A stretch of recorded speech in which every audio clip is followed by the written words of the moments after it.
Aujourd'hui, si vous terminez une école de couture, si vous savez réellement coudre, vous pouvez devenir créateur indépendant. Déjà, donc moi c'est ce que je conseille en fait, de devenir créateur indépendant. Je veux dire, c'est le plus simple, c'est une des choses les plus simples en fait, et c'est une des choses déjà qui va être vachement gratifiant. Et ensuite, c'est sûrement le métier qui, pour vous fera gagner le plus rapidement de l'argent et le plus rapidement une clientèle. Le travail que vous ferez le plus rapidement, le travail que vous aimerez faire en fait.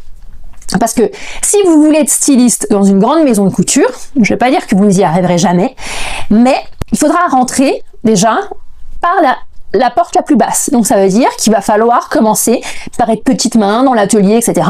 Et peut-être éventuellement dans 10 ans, vous allez monter, et ça m'étonnerait que vous soyez styliste, peut-être que dans 10 ans, vous allez passer chef d'atelier. Mais si vous, votre rêve, c'est de créer des vêtements tout de suite maintenant, et pas en rentrant aujourd'hui, enfin à la fin de votre étude, dans une maison de couture en tant que petite main, que vous allez créer des vêtements.